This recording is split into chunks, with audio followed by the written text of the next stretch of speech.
Welcome back to the channel, folks. This is daily update for Bed Bath & Beyond. And before we begin the video, if you are following my video from day one, and if you would realize that I have a lot of levels here that are steady, they've been there for a time, and these supply levels that you see on my screen were demand at one point and they became supply levels. Okay, now on Friday when I released the video, my video was made around 12 o'clock when the stock was hovering around $1.17 or so. Okay, what I said in the video was, you have this level right here, $1.27 and $1.13. Okay, before close of market that day, it reached that supply level and there was a big order was triggered at that point. Now let's take a look at that big order. How much was the order for? Okay, so if I go to the 1 minute chart right now, there was three big orders triggered at that point. Okay, one was 1.1 million. Okay, and there was a 709,000. And then some consolidation happened and some profit taking probably had happened here. And then there was another 1.3 million order was triggered. Okay, these three trigger orders actually pushed it above $1.27. A lot of people were leaving negative comments, calling me all kind of names and stuff like that. Very disappointed because at the end of the day, this happened at around almost 30 minutes before the market closed. Okay, as I was saying, I do have this as a supply level. But that big order, it pushed the price up. Now, again, if you've been watching my daily videos, you know that the stock is driven off of manipulation. There's no stock news as such that is pushing the stock. I could speculate here that what might have had happened.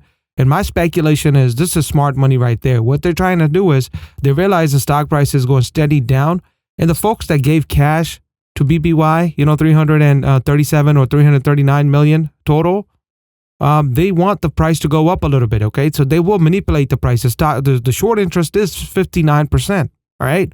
However, it's just stopped at the supply level that I have before, $1.42. These are supply levels, and what supply level really is where they could sell you the stock. And what happened? It should have shot up then $1 to 77 cents, right? If the people were so calling me names and stuff like that, then this definitely should have stopped at $1.77. But it stopped right at the second supply level. It crossed the first one because of these three big orders, 1.1 million, 700,000 and 1.1 million. And then after that, what happened? It stopped. Even though there was a big 170,000, whatever order after the market, but it couldn't make it. It started coming down. Now let's see what happens here. The stock at this point, if you look at the MACD right now, right, it looks like the histogram is so small right now. The MACD is about to cross on a 15-minute chart. Let's take a look at the 30-minute chart right here. Okay, see the histogram is coming down and the RSI is coming down. Let's take a look at 1 hour chart. Same thing here. Now, what I think, if we look at the longer picture right here from the technical standpoint, this could very well be a pullback. Okay, it could consolidate around this area and then it could go down, or it could take off from here. But the problem is, you guys have to realize that I do have these levels here that I'm going off of right now. Okay, it's not like I'm just telling you guys that what's going to happen tomorrow. What I'm saying is that if the orders are respecting these levels, the next level is $1.51. If it crosses this level, and if there's not a lot of sellers sitting here trying to sell you the stock, it could potentially get to $1.60. Then let's say if it comes here and we start tomorrow, and this order, this is right here, a lot of people are taking profit at this point, and this was pure manipulation. It will come down to $1.27. Now, if it's going to respect this level, and a lot of buyers are attracted to this, and they're thinking, you know what, $1.27 does make sense, then of course it could bounce off of this and go back. So these are the levels that I have been showing you guys from day one. So before you guys, drop F-bombs and things like that, please do watch my other videos. Do subscribe to the channel. It would help you from day-to-day basis to realize what's happening and what levels do we have. And of course, gives you a better idea.